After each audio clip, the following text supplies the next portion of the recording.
Hello friends, welcome to YouTube channel Shri Prashanti education में आपके लिए लेकर आई हिस्ट्री की कंप्लीट सीरीज, जिसमें हमारा आज का टॉपिक है जो यूरोपीय कंपनियां व्यापार करने भारत आई थी, उनमें से आज हम डेनिस के बारे में डिस्कस करेंगे। पिछली वीडियो में हमने ब्रिटिश कंपनी के बारे में डिस्कस किया था, तो जिसने अभी पिछली वीडियो नहीं देखी है उसकी लिंक डिस्क्रिप्शन में है। आप डिस्क्रिप्शन पर जाकर लिंक पर क्लिक करके वीडियो को देख सकते हैं। और हाँ, वीडियो को शेयर और चैनल को सब्सक्राइब करना ना भूलें। तो चलिए वीडियो को कंटिन्यू करते हैं। देखिए, डेनिस कंपनी बहुत ही कम समय तक भारत में रही थी। अंग्रेज व अन्य यूरोपियों का पहले से ही भारत पर प्रभुत्व था। अंग्रेजों का तथा अन्य यूरोपियों का पहले से ही भारत पर प्रभुत्व था, तो इस कारण से डेनिस बहुत ही कम समय तक भारत में रही थी और डेनिस पहले गुलाम थे। इस कारण यह इन कंपनियों के सामने टिक नहीं पाए थे और इस कारण ये वापस चली गई थी। तो डेनिस ने बहुत ही कम समय तक भारत में व्यापार किया। हालांकि डेनिस कंपनी ज़्यादा समय तक व्यापार नहीं कर पाई थी, क्योंकि डेनिस से और भी बड़ी कंपनियां जैसे ब्रिटिश है ना, पुर्तगाली पहले से ही थे, तो इस कारण से ये भारत में टिक नहीं पाए थे और यह वापस चली गई थी। डेनिस के बाद जो अगली कंपनी भारत आई व्यापार करने के लिए, वह कौन सी थी? फ्रांसीसी। 1664 ईस्वी में 1664 ईस्वी में लुई 14वां के शासनकाल में कार्लवर द्वारा फ्रेंच ईस्ट इंडिया कंपनी की स्थापना की गई। 1664 में लुई 14वां के शासनकाल में कार्लवन के द्वारा फ्रेंच ईस्ट इंडिया कंपनी की स्थापना की गई।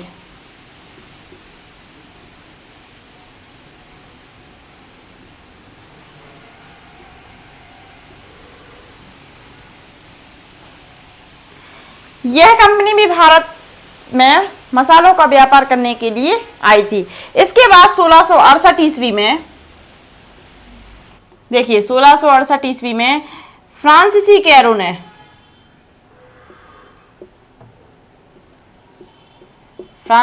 कैरो द्वारा, जो मुगल बादशाह था उस समय, कौन? औरंगजेब, उससे आज्ञा प्राप्त की और उसके बाद इन्होंने पहली फैक्ट्री सूरत में स्थापित की थी।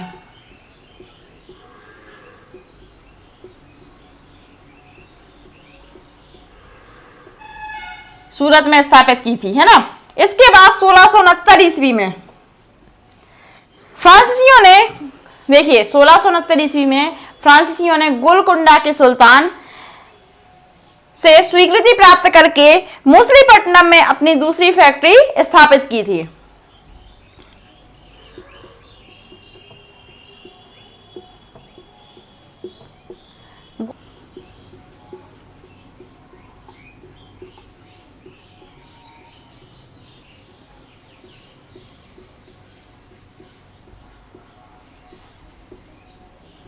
मछलीपट्टनम में स्थापित की थी। इसकी आज्ञा किससे ली थी इन्होंने? गोलकुंडा के सुल्तान से।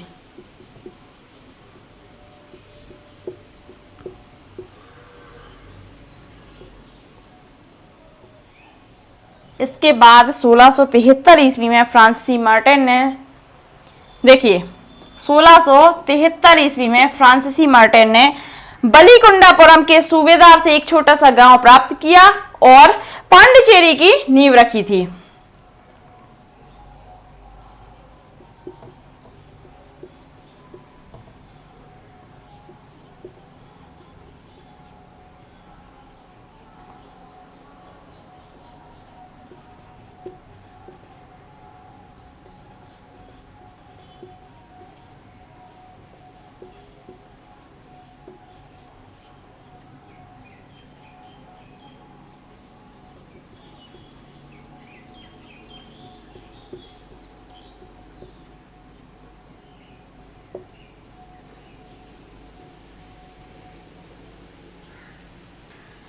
सोलह सौ तिहत्तर में फ्रांसीसी मार्टिन ने बलीकुंडापुरम के सूबेदार से एक छोटा सा गांव प्राप्त किया और उसके बाद उसमें पांडिचेरी की नींव रखी थी। इसके बाद 1674 ईस्वी में बंगाल के सूबेदार शाइस्त खान ने चंद्रनगर में कोठी बनाने की आज्ञा प्रदान की थी। 1674 में जो बंगाल के नवाब थे उस समय कौन, शाइस्त खां, उन्होंने फ्रांसीसियों को एक चंद्रनगर में कोठी बनाने की आज्ञा प्रदान की थी।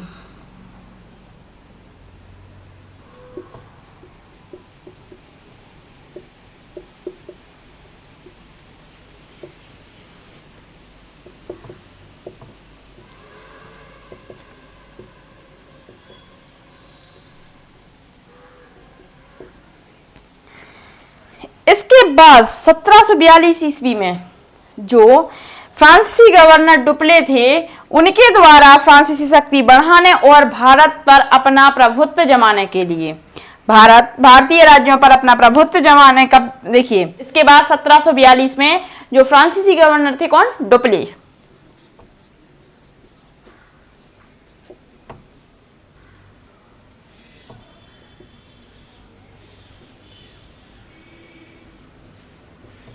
फ्रांसीसी गवर्नर डुप्ले द्वारा फ्रांसीसी शक्ति बढ़ाने के लिए भारतीय राज्यों पर कब्जा करने के कारण फ्रांसीसी और अंग्रेजों के बीच में संघर्ष प्रारंभ हो गया था।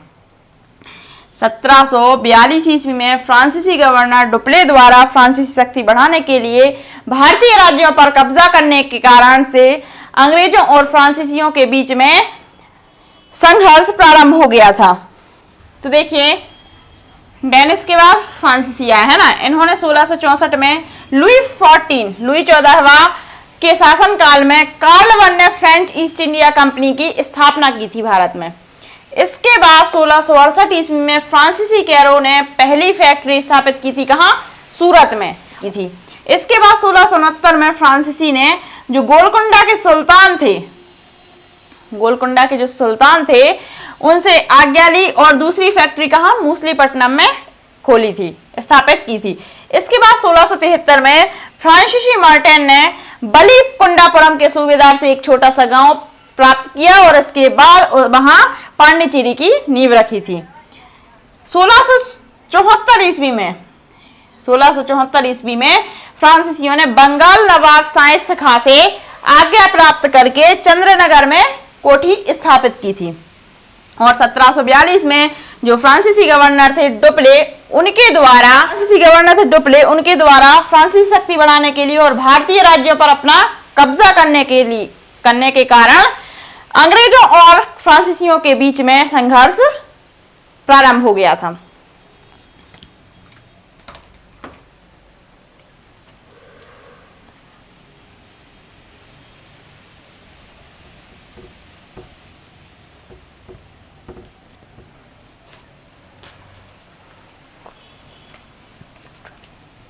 देखिए अंग्रेजों और फ्रांसीसियों के बीच में जो संघर्ष प्रारंभ हुआ था, इन दोनों के भी मध्य 3 युद्ध हुए। संघर्ष तो प्रारंभ हो ही गया था, है ना, तो इन दोनों कंपनियों के मध्य 3 युद्ध हुए जिन्हें कर्नाटक युद्ध के नाम से जाना जाता है। तो सबसे पहले हम प्रथम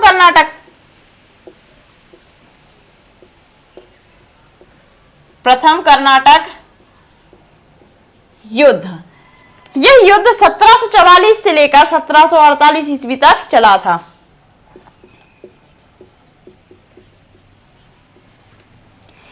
और यह युद्ध किसके बीच में हुआ था, ब्रिटेन और फ्रांसीसियों के बीच में हुआ था।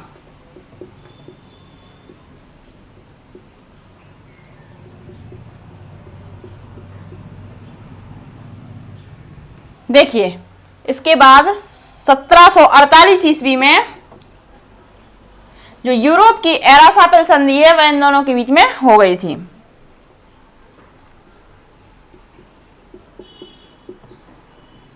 एरासापिल संधि के कारण यह युद्ध समाप्त हो गया था। 1748 में एरासापिल की संधि के कारण इन दोनों कंपनियों के बीच में यह युद्ध समाप्त हो गया था। इसके बाद द्वितीय युद्ध हुआ कर्नाटक का।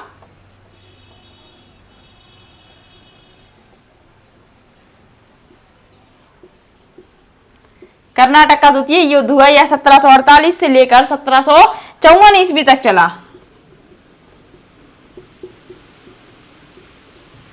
यह युद्ध 1748 से लेकर 1754 ईस्वी तक चला और एक बार फिर इन दोनों कंपनियों के बीच में युद्ध हुआ। पहले तो अंग्रेजों ने फ्रांसीसियों के कई क्षेत्रों पर अधिकार कर लिया था, लेकिन बाद में इन दोनों कंपनियों ने एक दूसरे को उनके क्षेत्र वापस कर दिए थे। इसके बाद कर्नाटक का तृतीय युद्ध हुआ।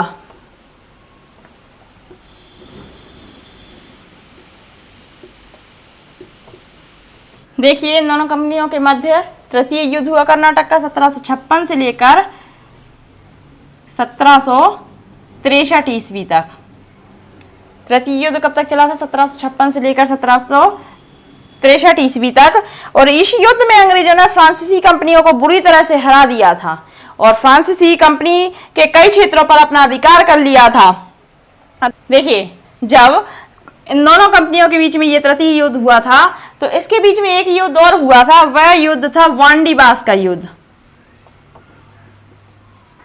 वांडीबास का युद्ध, और यह युद्ध 1760 ईस्वी में हुआ था और यही युद्ध फ्रांसीसी कंपनी के पतन का कारण हुआ था, है ना। जो वांडीबास का युद्ध हुआ था इन दोनों कंपनियों के बीच में, यही युद्ध फ्रांसीसी और ब्रिटेन के बीच में हुआ था और यही वांडीबास का युद्ध फ्रांसीसियों के पतन का कारण बना था। देखिए प्रथम कर्नाटक युद्ध 1744 से 1748 ईस्वी तक हुआ, है ना। प्रथम कर्नाटक का युद्ध 1744 से लेकर 1748 ईस्वी तक चला था और यह ब्रिटेन और फ्रांस कंपनियों के बीच में हुआ था। 1748 में एरासाफिल की संधि हो गई थी इन दोनों के बीच। ये एरासाफिल की संधि यूरोप की थी, तो यह संधि इन दोनों के बीच में हो गई थी, जिसके कारण यह युद्ध समाप्त हो गया था। इसके बाद इन दोनों कंपनियों के बीच एक बार फिर से युद्ध हुआ, द्वितीय कर्नाटक का युद्ध। यह 1748 से लेकर 1754 ईस्वी तक चला और इस युद्ध में इन दोनों कंपनी, देखिए अंग्रेजों के पास, ब्रिटेन कंपनी के पास फ्रांसीसियों के बहुत से क्षेत्रों पर इन्होंने कब्जा कर लिया था, लेकिन बाद में इन दोनों कंपनियों ने एक दूसरे के क्षेत्रों को वापस कर दिया था। इसके बाद में तृतीय युद्ध हुआ इनके बीच में, कर्नाटक का तृतीय युद्ध कहा गया, जिसे वह 1756 से लेकर 1763 ईस्वी तक चला था। इस युद्ध के बीच में एक युद्ध और हुआ था, वांडीबास का युद्ध, जो 1760 ईस्वी में हुआ था और यह फ्रांसीसियों के पतन का कारण बना था। देखिए तृतीय कर्नाटक युद्ध 1756 से लेकर 1763 ईस्वी तक चला था और यह युद्ध में अंग्रेजों ने जो फ्रांसीसियों के क्षेत्र थे उन पर कब्जा कर लिया था और फ्रांसीसियों को बुरी तरह से हरा दिया था। तो यही युद्ध था जो उनके पतन का कारण बना था। और इन युद्धों की डेट्स मैं एक बार फिर बोलूंगी कि इन युद्ध की डेट्स और इन युद्ध के नाम, इनको बहुत अच्छे तरीके से याद कर लीजिए, क्योंकि अक्सर एग्जाम में ऐसे क्वेश्चन पूछे जाते हैं युद्धों से रिलेटेड कि वह युद्ध कब हुआ था, है ना। तो ये अक्सर एग्जाम में क्वेश्चन पूछे जाते हैं। तो आज की वीडियो में हमने जो व्यापार करने के लिए कंपनी भारत आई थी, यूरोपीय कंपनी, उनमें से हमने डेनिश और फ्रांसीसी कंपनी के बारे में डिस्कस किया। देखिए यूरोपीय कंपनी जो व्यापार करने के लिए भारत आई थी, उनसे रिलेटेड हर एक पॉइंट को आपके साथ डिस्कस किया, लेकिन फिर भी अगर आपका कोई डाउट रह जाता है तो आप कमेंट बॉक्स में कमेंट कर उस डाउट को क्लियर कर सकते हैं। Thank you. अगर आपको वीडियो पसंद आई हो तो वीडियो को लाइक करें, चैनल को सब्सक्राइब करें, बेल आइकन को प्रेस करना ना भूलें ताकि आने वाला नोटिफिकेशन आपको मिलता रहे, और वीडियो को अधिक से अधिक शेयर करें।